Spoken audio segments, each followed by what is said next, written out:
तो अभी हम लोग थोड़ी देर पहले इसके फर्स्ट पार्ट को कवर किए थे। हम लोग जो है नीट 2020 यानी कि जो कल पेपर हुआ था उस पेपर को हम लोग सॉल्व कर रहे हैं। और 13 सितंबर को जो संडे को पेपर हुआ था उस पेपर को सॉल्व करते रहे। और चूंकि आपको पहले फर्स्ट पार्ट में आपको बहुत सारे डिस्क्रिप्शन दे चुके हैं, ठीक है। अगर मान लीजिए कि डायरेक्ट फर्स्ट पार्ट देख रहे हैं तो फर्स्ट पार्ट के जब आप इस सेकंड पार्ट से जो ये शुरू कर रहे हैं हम, अगर आप सेकंड पार्ट देख रहे हैं तो आपको नीचे डिस्क्रिप्शन में आपको फर्स्ट पार्ट का लिंक दिया गया रहेगा। आप चाहेंगे तो वहां से आप क्या कर सकते हैं, इसके फर्स्ट पार्ट को पहले देख सकते हैं। आप देखिएगा, क्योंकि हम जानबूझ के दो पार्ट में बनाए हैं ताकि आप लोग को देखने में आराम रहेगा। बड़ा वीडियो हो जाने पर लोगों को थोड़ा सा मेंटली यानी साइकोलॉजिकल इफेक्ट पड़ता है, इसलिए हम इसको दो पार्ट में कर दिए, ठीक है। तो हम लोग फर्स्ट पार्ट में जो था वो 91 क्वेश्चन से लेकर और 110 तक हम लोग कर लिए थे। और बचा हुआ जो क्वेश्चन 111 से लेकर 135 तक क्वेश्चन हम लोग इसमें कंप्लीट करेंगे, ठीक है। अब देखिए, हमने क्वेश्चन नंबर 11 की बात करें तो कह रहा है कि identify the correct statement for of the following. पहला स्टेटमेंट दिया गया है कि worth iron is the impure with the 4% carbon. आपको बता दें कि वर्थ आयरन आयरन जो होता है वो जो 4% जो लिखा है ना, ये 4% नहीं होता है, जबकि वर्थ आयरन जो होता है वह 3% जो होता है वह कार्बन प्योरिटी के रूप में काम करता है। 4% जो होता है वो पिग आयरन काम करता है। 4% पिग आयरन का होता है। 3% जो होता है वो वर्थ आयरन का होता है, ठीक है। दूसरा, blister copper has the blister appear due to evolution of CO. बिल्कुल, ये जो है आपको बता दें कि जो यहां पे आपका अपीयरेंस ऑफ जो CO2 गैस लिखा है, ब्लिस्टर कॉपर जो होता है वह CO2 ब्लिस्टर, हम लोग याद कराने का तरीका बताते हैं। ब्लिस्टर जो इसमें स पर हम लोग काफी जोर दे रहे हैं, तो जो ब्लिस्टर होता है स होता है, स पर होता है सल्फर, यानी कि सल्फर डाइऑक्साइड जो होता है उसमें, यानी कि जब हम इवोल्यूशन कराते हैं सल्फर डाइऑक्साइड का तब ब्लिस्टर कॉपर बनता है। मतलब यहां पर CO2 की जगह पर क्या होगा, अगर SO2 होगा तो ये स्टेटमेंट सही होगा। तो पहला गलत क्यों है, क्योंकि यहां पर 4% कार्बन है, 3% होना चाहिए। ब्लिस्टर सल्फर क्यों गलत है, यहां पर CO2 न बल्कि क्या होना चाहिए, SO2 होना चाहिए, ठीक है। और vapour phase reducing the carried out the निकल बाय वैन आर्कल मेथड। आपको बताएं, वैन आर्कल मेथड में निकल यूज नहीं करते हैं, इसमें हम लोग यूज करते हैं मोल्ड मेथड से, ठीक है। इसमें आप ध्यान रखिएगा, इसमें जो यूज करते हैं हम लोग मोल्ड मेथड यूज करते हैं। वैन आर्कल मेथड जो है वो गलत है, यहां पर हम लोग करते हैं मोल्ड मेथड, MOND। तो पहला क्यों गलत है, दूसरा क्यों गलत है, तीसरा क्यों गलत है। और अभी हमने कहा कि पिग आयरन जो होता है वो 4% यूज करते हैं। और पिग आयरन जो होता है, घरों में आप तो देखे होंगे जो कढ़ाई जो यूज होती है, तो पिग आयरन को किसी भी शेप में जो होते हैं हम उसको आसानी से ढाल सकते हैं। तो ये हमारे पास क्या मिला कि मोल्ड मेथड से हम लोग वेराइटी, अब इसमें कई सारे हम लोग शेप क्या कर सकते हैं आसानी से इसका हम, तो आप इसको कर सकते हैं कि मोडिफाइड इनटू, आप वेराइटी ऑफ शेप, या pig iron can be modified into, not moulded, या मोल्डेड भी सही है, या आप यहां पर मोडिफाइड हो या मोल्डेड हो, दोनों में कोई भी टर्म यूज कर सकते हैं, ठीक है। तो मोडिफाइड आपके बुक में क्वेश्चन में मोल्डेड ही लिखा है, तो आप इसको मोल्डेड ही याद रखो, क्योंकि इसके डिफरेंट शेप में हम क्या कर सकते हैं, बदल सकते हैं। तो ऑप्शन कौन सा सही हो गया, चौथा। क्यों गलत है ये भी ध्यान रखना है, ठीक। अब कह रहा है कि tertiary butyl carbocation is more stable then secondary butyl carbocation because which of the following. आपको बताएं, देखो ब्यूटाइल कार्बोकेटाइन और सेकेंडरी जो कार्बोकेटाइन आ गया। अब देखो CH3 जो होता है वो कभी ना तो -I इफेक्ट शो करता है, ना +I इफेक्ट शो करता है, ना R इफेक्ट शो करता है। सबसे इंपॉर्टेंट बात आपको बताएं, ठीक है। अब जाहिर सी बात है कि जब हमारे पास आप स्ट्रक्चर को लेकर आओगे तो ये है आपका स्ट्रक्चर, ये है आपका टर्शियरी ब्यूटाइल स्ट्रक्चर, ठीक है। टर्शियरी ब्यूटाइल कार्बोकेटाइन, ये है टर्शियरी ब्यूटाइल कार्बोकेटाइन।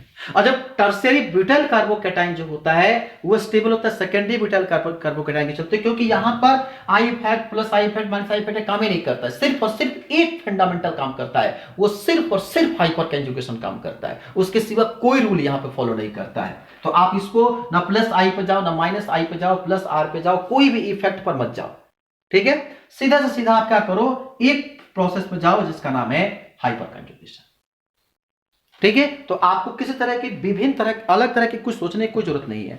आपको सिर्फ एक चीज सोचना है कि हमारे पास क्वेश्चन क्या है, और क्वेश्चन को देखो और उसके बाद आसानी से क्या करो, सॉल्व करो।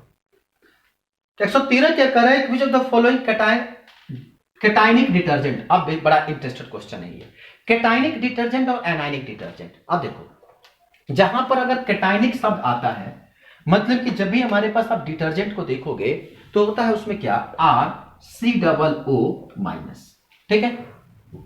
और अगर कैटायनिक डिटर्जेंट की बात किया है, एनायनिक की बात नहीं किया है, ठीक है। तो जहां पे अगर मान लो कि अगर ये RNH3+ होता तो इस तरह के हमारे पास कैटायनिक मिलता है, वो एनायनिक मिलता है। मतलब कि हमें कैटायनिक डिटर्जेंट की बात करना है, मतलब कि जहां पे डिस्प्लेस होने के बाद हमें क्या मिले, कैटायन मिले, ठीक है, एनायन नहीं मिलना चाहिए। अब जरा सोचो, कह रहा है कि which of the following is cationic detergent. और सोडियम क्या है, सोडियम जब ब्रेक करेगा तो Na बनेगा, उस पर चार्ज आएगा तो हमारे पास क्या होगा, निगेटिव आएगा। तो यहां पे जहां जहां आपको सोडियम दिखाई दे, सारे के सारे जितने भी सोडियम होते हैं सारे के सारे क्या होता है, एनायनिक डिटर्जेंट के रूप में काम करेंगे, ठीक है। जहां जहां आपके सोडियम होंगे वो सारे के सारे जो होते हैं, मान लो कि यहां से सोडियम ब्रेक होगा तो इसके ऊपर क्या आएगा, माइनस आएगा।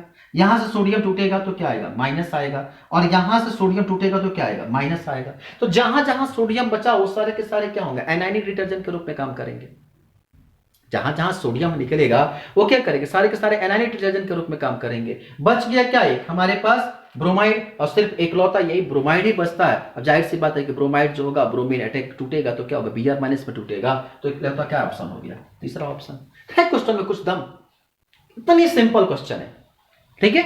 चलो बना लो, ठीक है। अब देखो क्वेश्चन नंबर जो है 114, 115, 116, तीन क्वेश्चन लिखे हैं बच्चों। आप चाहो तो, अगर आप फ्रेशर हो, आपके पास अगर चाहो इंटरनेट से, या तो पेपर डाउनलोड कर लो, हम भी पेपर डाउनलोड ही किए हैं, पेपर आप तो डाउनलोड कर लो। और नहीं तो क्या करो, आप क्या करो कि पेपर चाहो तो क्वेश्चन साथ में लिख भी सकते हो, ठीक है। साफ साफ लिखा हुआ है, कह रहा है कि elimination reaction of the two bromopentane, two bromopentane, 1 2 3 4 5, आप कहीं से भी टू ब्रोमो ले लो। अगर हम यहां से ले तो टू ब्रोमोपेंटेन मिल गया हाइड्रोजन, ठीक है।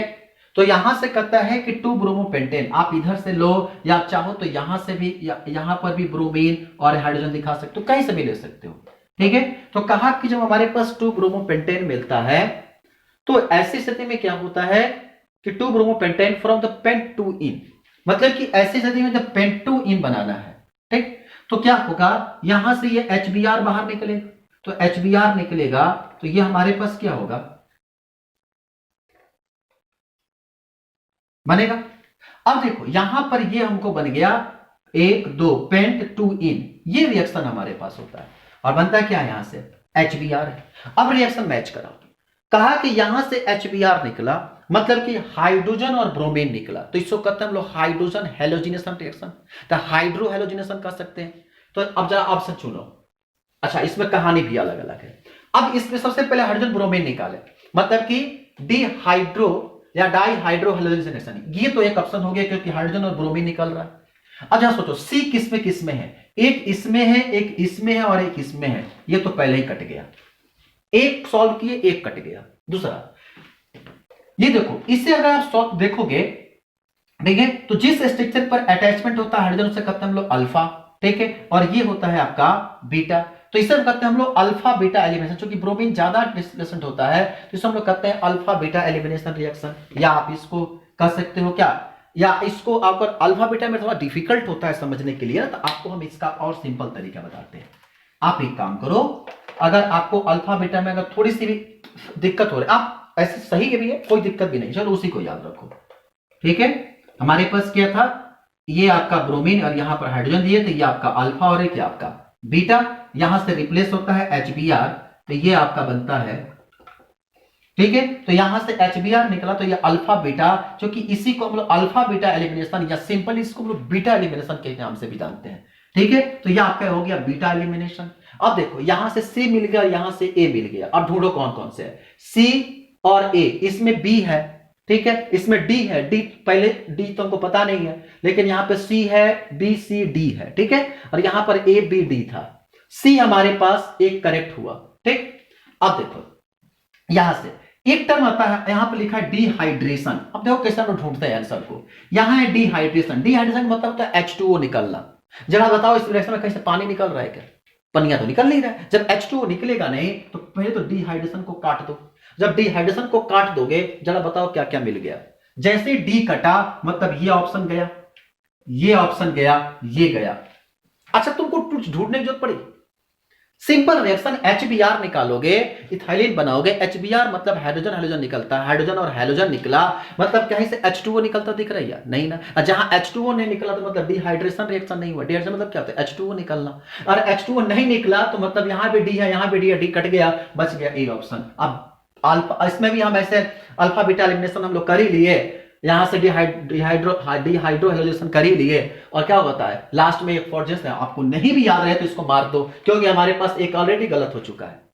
कुछ क्वेश्चन जो होते हैं ना, अपने आप नंबर देकर जाते हैं, कुछ करना ही नहीं पड़ता है उसमें। ठीक है, चलो अब इसके बाद कर है कि mixture of future the so the positive deviation. बेटा ये क्वेश्चन जो है बिल्कुल डिट्टो एनसीईआरटी उठा के डाल दिया। ठीक है, बिम कहते हैं ना, बिल्कुल एनसीईआरटी को उठाकर आदम में से कॉपी पेस्ट कर दिया गया है। ठीक है, कह रहा है इथाइलिन एसीटोन, इथेनॉल और एसीटोन, ये जो हमारे पास होता है, ध्यान रखेंगे कि जो हमारे ये जो जितने भी आपका पास इथेनॉल या होते हैं, ये खासकर हाइड्रोजन बॉन्डिंग इसमें काफी स्ट्रॉन्ग बॉन्डिंग होती है। ठीक है, और इसमें जब हाइड्रोजन बॉन्डिंग होता है तो ऐसी स्थिति में हाइड्रोजन बॉन्डिंग जो होता है वो हायर लोन पेयर के रूप में काम करता है। और ऐसी स्थिति में इनकी जो धीरे धीरे जैसे ही हाइड्रोजन बॉन्डिंग बढ़ेगा तो ऐसी स्थिति में क्या होगा कि इनकी हाइड्रोजन बॉन्डिंग बढ़ेगा और धीरे धीरे, अब जरा सबसे बताते रहे, आपको एक बताते हैं, एक सबसे बेसिक कंसेप्ट आता है। तो इसमें पॉजिटिव डेविएशन कब शो करता है? ठीक है, कहता है कि सबसे बड़ा चीज क्या होता है कि जब भी रिएक्टेंट होता है, जब स्टार्टिंग में जब रिएक्टेंट होता है तो वह एक स्ट्रॉन्ग इलेक्ट्रोलाइट के रूप में काम करता है, ध्यान रखेंगे। और जैसे ही आपस में मिलाते हैं तो मिलाने के बाद उसकी इलेक्ट्रोलाइटिक वैल्यू क्या करती है? घट जाती है। वही पॉजिटिव डेविएशन शो करता है जो रिएक्शन करने से पहले एक स्ट्रॉन्ग इलेक्ट्रोलाइट के रूप में काम करता है, और जैसे ही रिएक्शन किया करने के बाद जो प्रोडक्ट बनाता है उसकी इलेक्ट्रोलाइटिक प्रॉपर्टी क्या करती है? घट जाती है। वही जो होते हैं वो पॉजिटिव डेविएशन को शो करते हैं।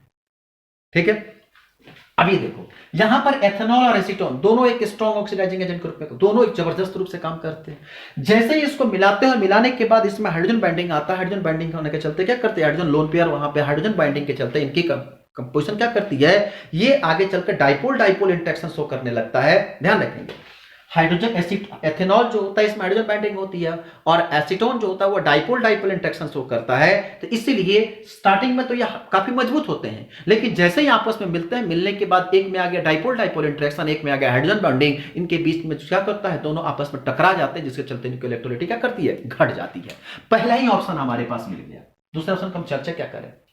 तो पहला ही हमको मिल गया, तो बाकी दूसरे तीसरे चौथे ऑप्शन को क्यों छुए हम? है कि नहीं? अगर आपको दूसरे तीसरे चौथे ऑप्शन को छूना भी है तो आप छू सकते हो।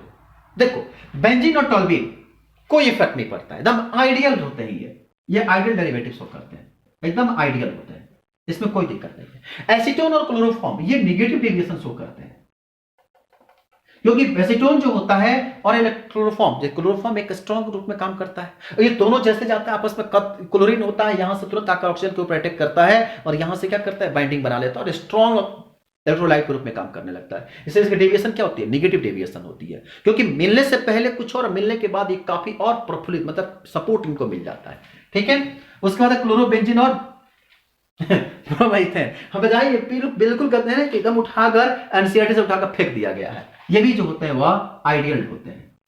तो आइडियल हो गया दो, एक हो गया नेगेटिव डेविएशन, और यही सिर्फ होता है जो कि क्या करता है? पॉजिटिव डेविएशन शो करता है, क्योंकि इसके पास हाइड्रोजन बाइंडिंग हो जाती है, यानी कि ये हाइड्रोजन बॉन्डिंग इससे पाई जाती है। इससे चलते क्या करता है?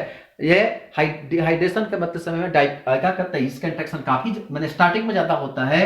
एसीटोन क्या करता है कि डाइपोल डाइपोल इंटरेक्शन पाया जाता है, डाइपोल मोमेंट इसमें ज्यादा होती है। ये दोनों जैसे आपस में मिलते हैं, आपस में अपनी अपनी प्रॉपर्टी को लेकर मिलते हैं, फाइट करते हैं। इसके चलते क्या करती है? इनकी मोलर प्रोडक्टिविटी या मेजर प्रोडक्टिविटी क्या करते हैं? आसानी से ये इनकी प्रोडक्टिविटी जो होती है, इलेक्ट्रोलाइट प्रॉपर्टी जो है घट जाती है, जिसके चलते डेविएशन कैसा आता है? पॉजिटिव डेविएशन आता है। पॉजिटिव डेविएशन का मतलब क्या? रिएक्टेंट जो है डोमिनेट कर गया, प्रोडक्ट क्या गया? घट गया, इसे कहते हैं पॉजिटिव डेविएशन। और नेगेटिव डेविएशन में क्या होता है कि रिएक्टेंट जो है वो घट गया और प्रोडक्ट क्या कर गया? बढ़ गया।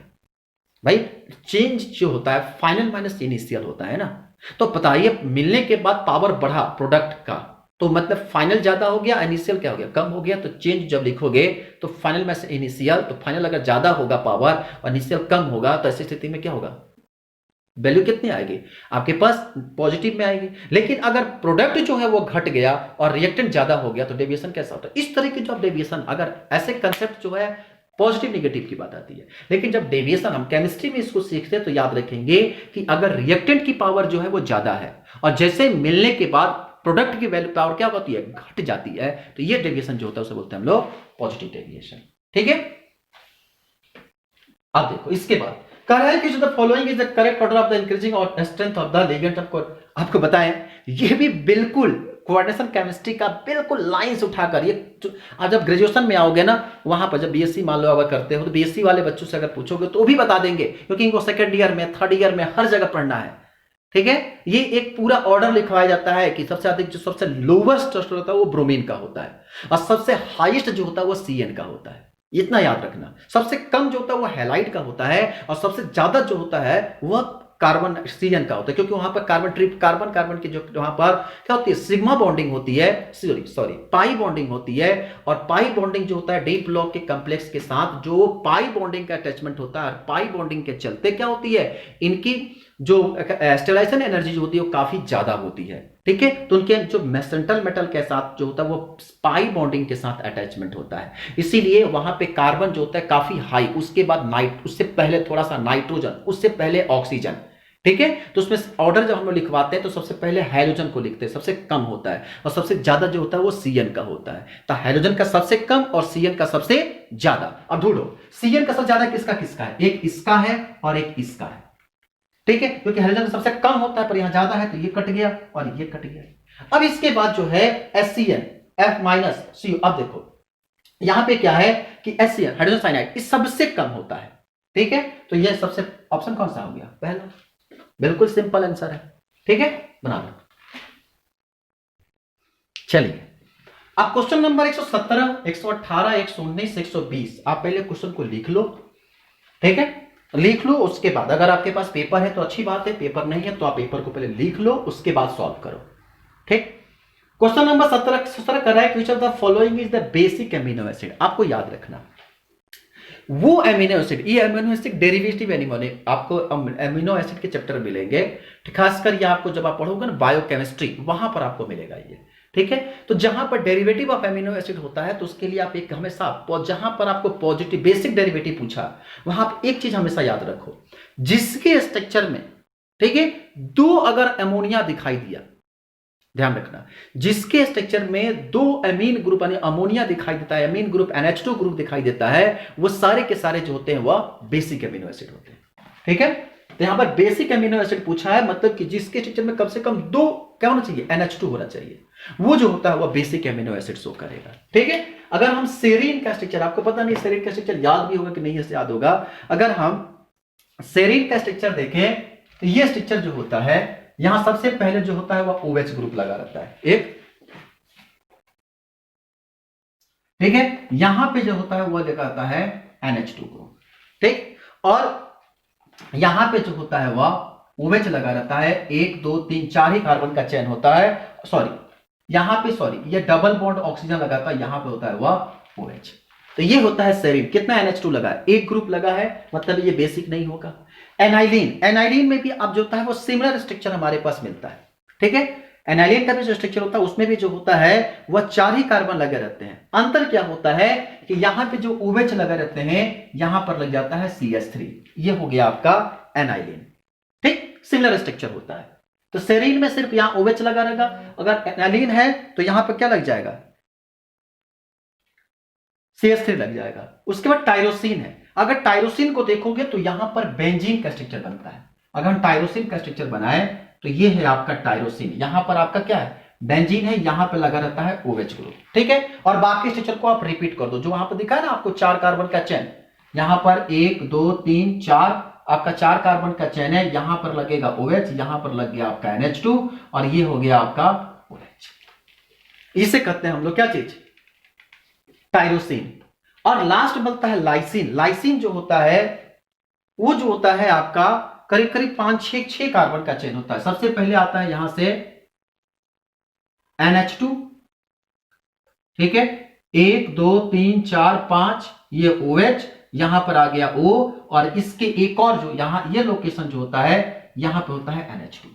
जरा गौर से देखो, आपके पास 2 NH2 मिला, तो कहते हैं कि जिस स्ट्रक्चर में 2 NH2 मिलेगा वह स्ट्रक्चर जो होगा वह कैसा होगा, आपका बेसिक अमीनो एसिड होगा। ठीक है, तो आप जरा गौर से देखो, अगर आप सेरीन का स्ट्रक्चर निकालोगे तो ये OH हो गया, यहां से O, और ये आपका OH, ये सेरीन हो गया, ये लाइसिन हो गया, ये टायरोसिन हो गया, और ये क्या हो गया, लाइसिन हो गया, एलाइलिन हो गया, ये सेरीन, ये एलाइलिन, ये टायरोसिन, ये है आपका टायरोसिन, और ये आपका हो गया लाइसिन। देख लो कि इसमें 2 NH2 है, जो 2 NH2 होगा वो क्या कहलाएगा, लाइसिन होगा, मतलब कि बेसिक एमिनो एसिड होगा।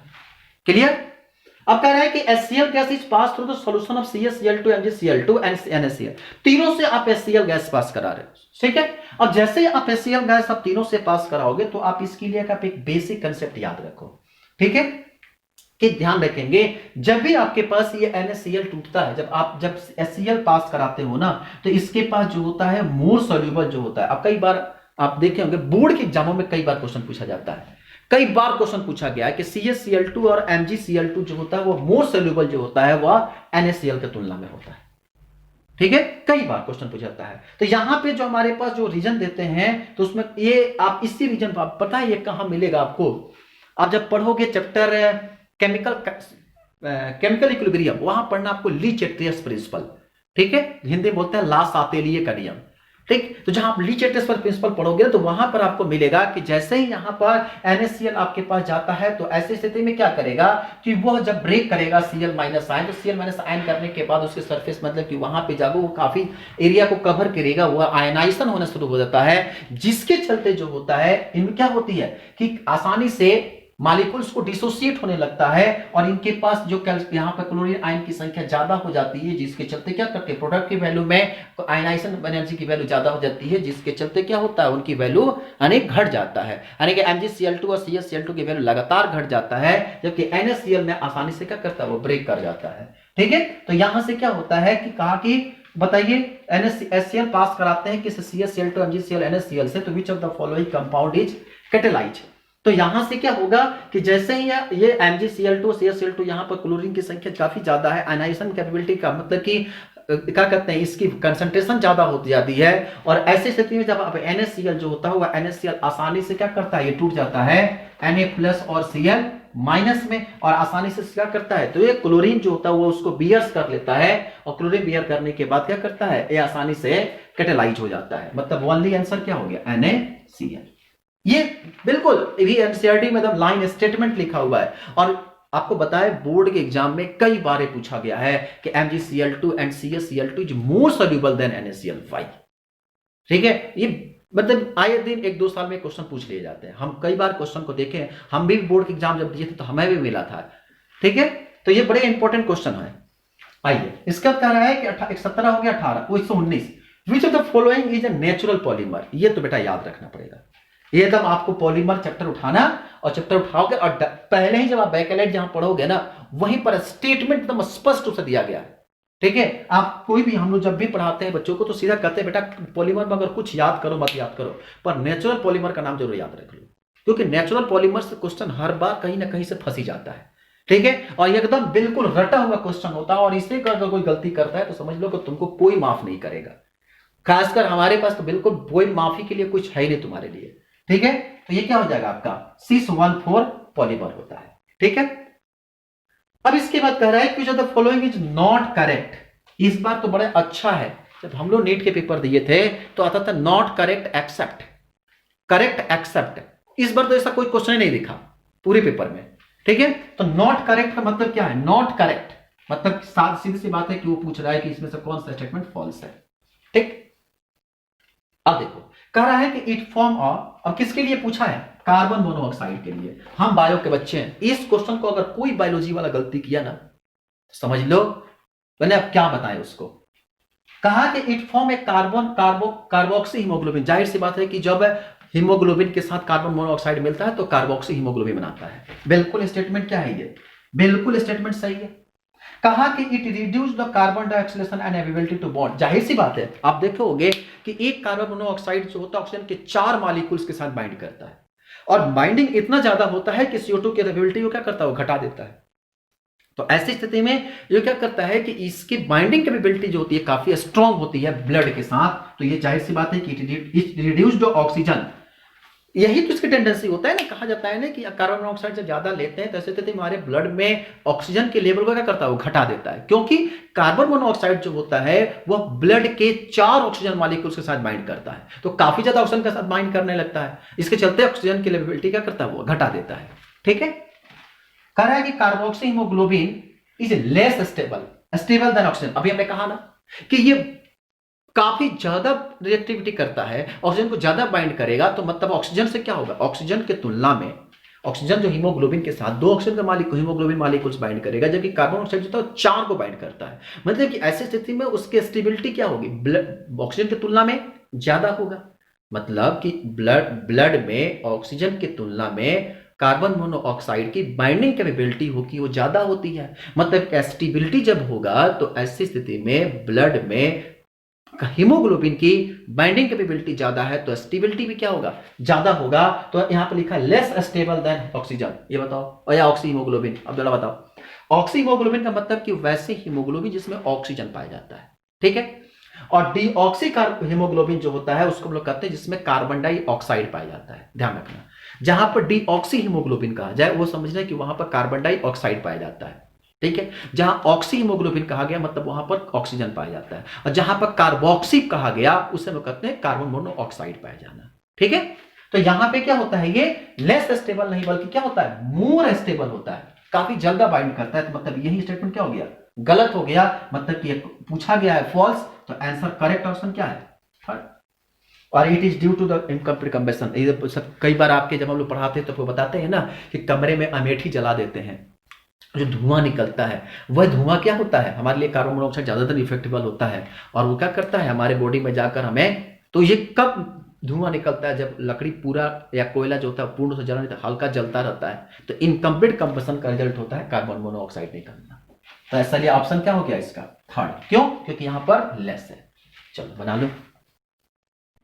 चलिए अब 121 नंबर क्वेश्चन को देखिए, कह रहे हैं ग्लूकोज ऑन हाइड्रोलिसिस गिव। ये तो बिल्कुल आप जब आप पढ़ोगे ना बायो क्या कहते हैं उसमें बायोमॉलिक्यूल्स में, वहां पर सीधा लिखा गया कि ग्लूकोज को जब तोड़ते हैं तो वो अल्फा डी ग्लूकोज और alpha D fructose beta D fructose में टूटता है, ठीक है। तो इसमें विदाउट किसी ऑप्शन से आप तीसरा ऑप्शन लगा लोगे, ठीक। करेक्ट, कुछ of the following molten activity may be enzyme participate in the oxidation of glucose to produce ATP in which and with sodium the responsible for the transmission of the nerve signal। अरे भैया ये तो bio वालों का सबसे favourite chapter है nervous system, उसमें आपको कुछ नहीं याद रखना है, बस एक लाइन याद रखना है कि यहाँ पर पोटेशियम चैनल क्या, सोडियम पोटेशियम यानी पोटेशियम चैनल एक्टिवेट होता है, जहां से नर्व इंपल्स क्या करते हैं, आना प्रोड्यूस होना शुरू होते हैं।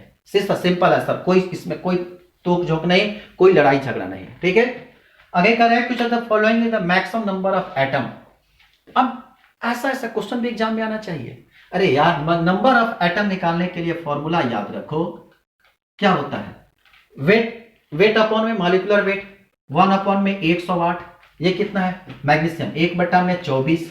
ये बताओ कितना ऑक्सीजन, 1/16, और ये कितना है 1/7। बताओ सबसे ज्यादा किसके वैल्यू है, जिसका डिनोमिनेटर सबसे कम, क्योंकि नोमिनेटर यानी कि ऊपर सबका सेम है, तो मतलब कि जिसका डिनोमिनेटर सबसे कम होगा उसकी वैल्यू सबसे ज्यादा होगा। यहाँ 108 है, यहाँ 24 है, 16, यहाँ 7 है, तो इसकी वैल्यू क्या है, डिनोमिनेटर सबसे कम है तो वैल्यू सबसे ज्यादा होगा।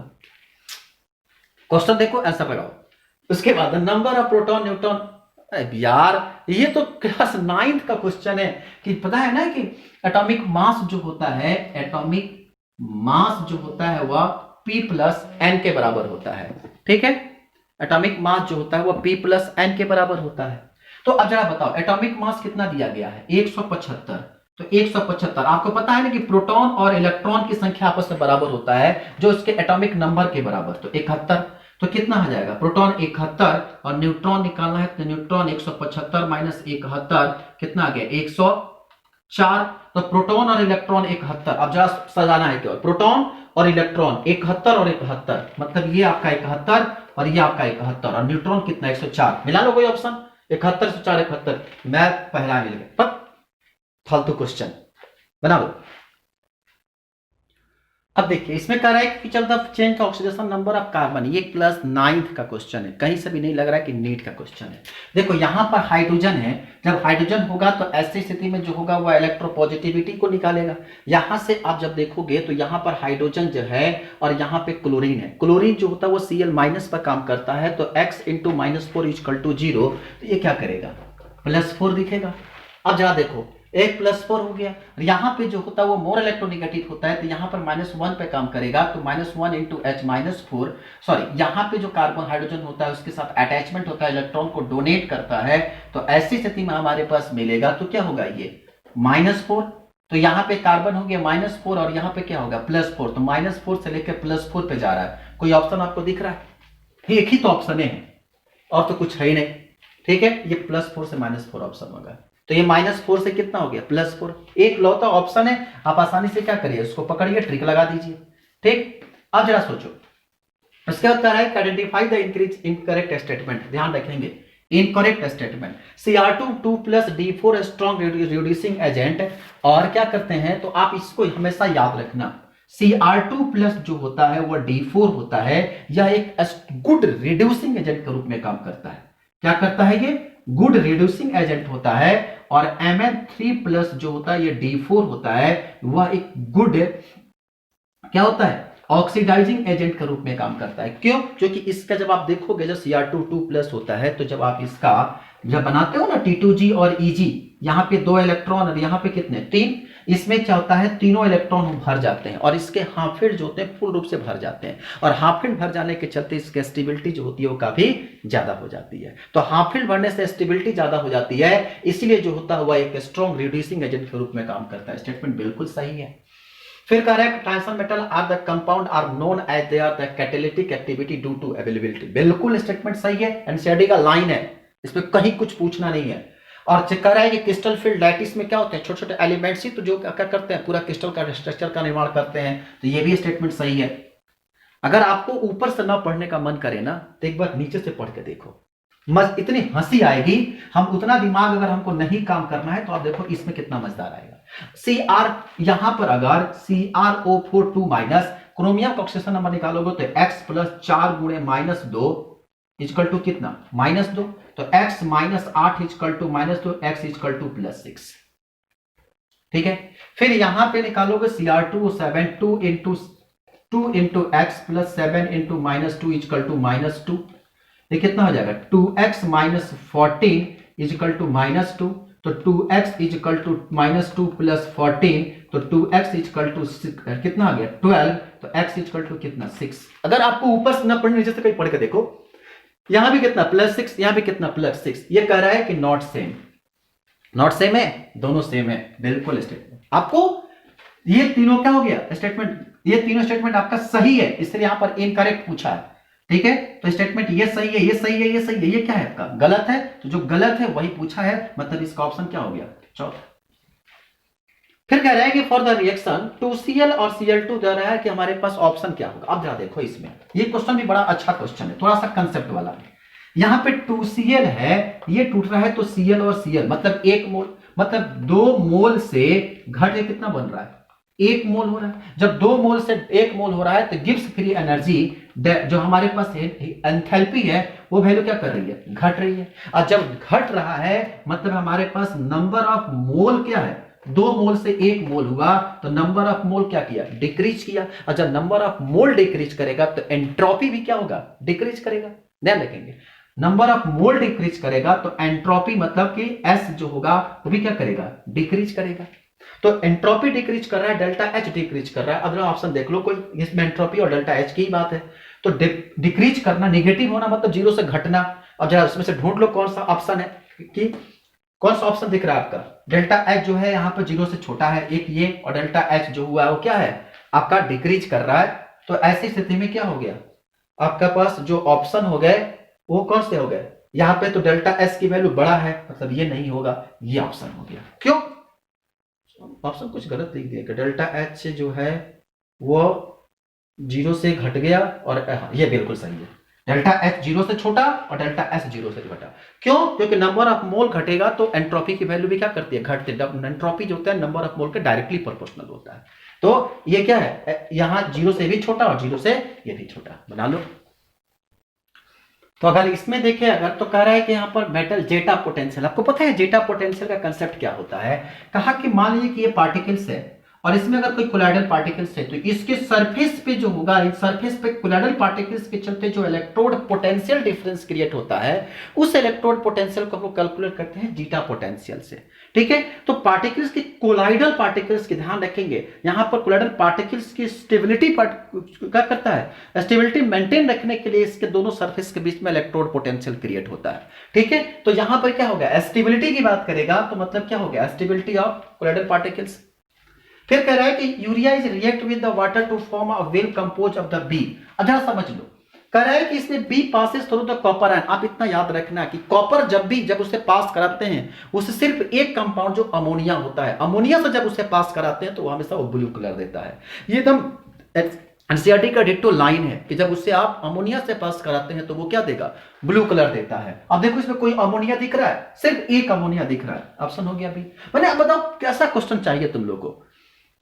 Correct match the following and identify the correct option. अब जरा करेक्ट ऑप्शन चुने। CO और H2, इसे हम लोग सिंथेसिस गैस के नाम से जानते हैं। इसमें आपको किसी तरह की कोई कंफ्यूजन नहीं होना चाहिए। इससे हम लोग कहते हैं हम लोग सिंथेसिस गैस। ठीक है, कह रहा है कि temporary hardness of water. Temporary of hardness of water जो हमेशा होता है मैग्नीशियम कार्बोनेट को हम लोग यूज करते हैं टेम्पोररी हार्डनेस क्या करने के लिए? हम लोग डिफाइन करने के लिए। ठीक है, तो इसलिए हो गया आपका दूसरा। तीसरा क्या होता है? B2S6 H2O2, और दो ऑप्शन हमारे पास बच गए। अब देखो H2O2 जो होता है वो हमेशा कॉपी बुक स्ट्रक्चर बनाता है। ओपन बुक स्ट्रक्चर का नाम सुने होंगे, यहां ऑक्सीजन यहां ऑक्सीजन जो। ठीक है, ये जो होता है ये आपका, ये चूंकि यहां पर OH और ये क्या O और H, कॉपी बुक स्ट्रक्चर बनाता है। कभी भी नॉन प्लेनर, प्लेनर तो है नहीं है, तो ये नॉन प्लेनर स्ट्रक्चर बनाएगा। अब बच गया B2S6। B2S6 जो होता है वो ध्यान रखें हमेशा इलेक्ट्रॉन डेफिशिएंट के रूप में काम करता है। ठीक है, आपको हम कहते हैं कि जितने भी मेटल होते हैं सारे के सारे नॉन मेटल जो होते हैं, नॉन मेटल के ऑक्साइड जो होते हैं वह एसिडिक प्रॉपर्टी शो करते हैं, एक्सेप्ट, याद रखना इसको, अगर लिख लेना कि सारे नॉन मेटल के ऑक्साइड जो होते हैं वह एसिडिक प्रॉपर्टी शो करते हैं except carbon monoxide, carbon monoxide, nitrous oxide, NO और क्या? H2O। इनको छोड़कर जितने भी नॉन मेटल के ऑक्साइड होते हैं सारे के सारे एसिडिक प्रॉपर्टी शो करते हैं। ठीक है, तो B2S6 जो होता है वो हमेशा क्या करता है? वो इलेक्ट्रॉन डेफिशिएंट, इसकी स्टेबिलिटी कंप्लीट ही नहीं रहती है। तो ये क्या हो गया आपका? अगर आपको B2S6 भूल भी रहे हो तो H2O2 तो आसानी से नॉन प्लेनर, क्या कहते हैं? टेम्पोररी हार्डनेस MgCl3, ये तो बिल्कुल सिंथेसिस गैस। मैच करा लो ए का किसके साथ? तीसरे के साथ। एक के साथ तीसरा कौन? 1 2 3, अरे 3 को मिल गया। दूसरे के साथ किसका? बी के साथ दूसरा, बी के साथ दूसरा, ये मिल गया बी के साथ दूसरा। ठीक है, तीसरे के साथ क्या मिला? दूसरा, तीसरे के साथ गलत हो रहा है, एक मिनट, सॉरी। ए के साथ तीसरा, ए के साथ तीसरा, बी के साथ पहला, बी के साथ पहला, देख पहला मिल गया। ठीक है, बी के साथ पहला, फिर उसके बाद सी के साथ तीसरा, सी के साथ दूसरा और डी के साथ चौथा। ये हो गया पहला ऑप्शन, बना लो।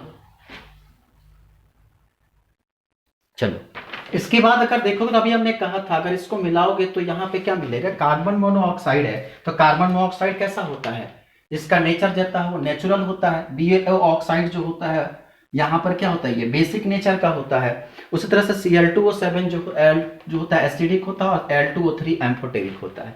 आप इससे मैच करा लो पहले के दूसरे के साथ, दूसरे के पहले के साथ, पहले के दूसरे के साथ, दूसरे के पहले के साथ।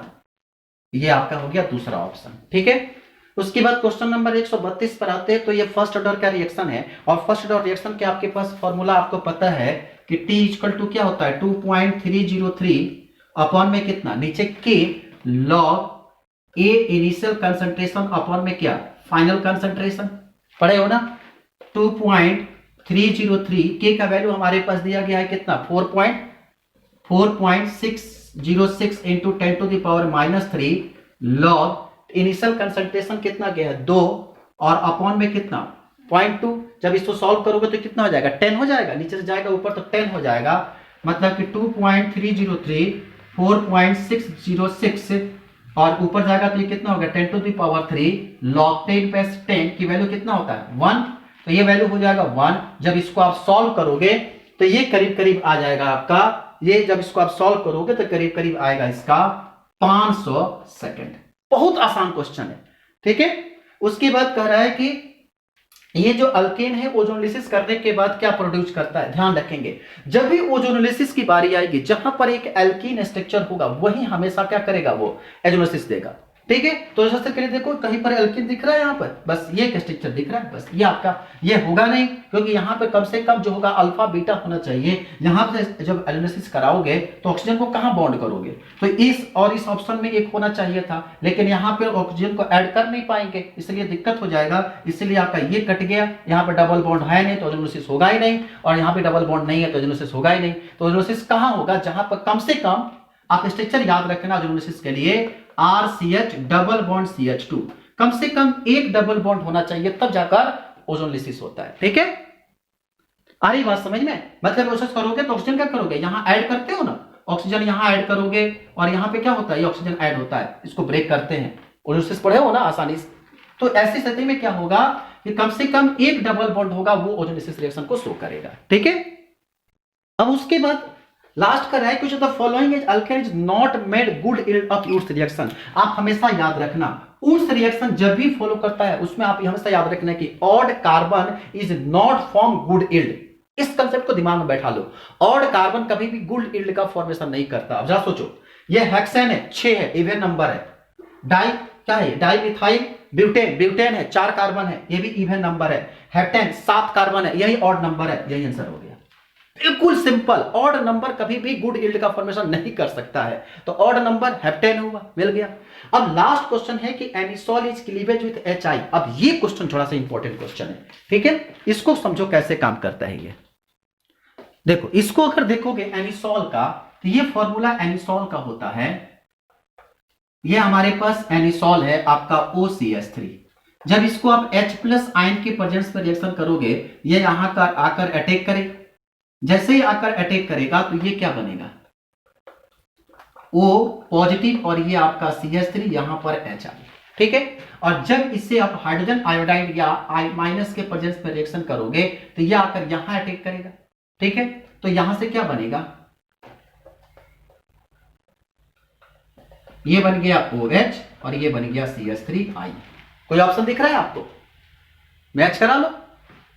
आप इसे HI के प्रेजेंस में रिएक्शन कराओगे तो H+ जो कैटलिस्ट यहां होता है वो बाहर निकल जाता है, तो यहां से क्या बन गया, आप I का रिएक्शन कराओगे तो यहां से क्या मिला, CH3I हो गया, और यहां से क्या बन गया OH-। कोई ऑप्शन दिख रहा है आपको, ये इस तरह से ये क्वेश्चन। तो इसमें आप याद क्या रखें कि कोई भी गुड यील्ड कौन देता है, जो नॉर्मल हेप्टेन, ध्यान रखेंगे, ऑड कार्बन जो होता है कभी भी गुड यील्ड नहीं देता है, ठीक। नेक्स्ट सेकंड में क्या किए कि आप जो एनिसोल है, एनिसोल को पहले H+ से रिएक्शन कराओगे, ये पॉजिटिव में CH3 बनेगा, आयोडीन से रिएक्शन कराओगे तो क्या होगा, यहां से ये डिसोसिएट होगा, डिसोसिएट होने के बाद CH3I और OH यानी कि फिनॉल, और ये रिएक्शन कराने के बाद HI से जो आपको H+ और I- मिला, तो यहां से क्या बन गया।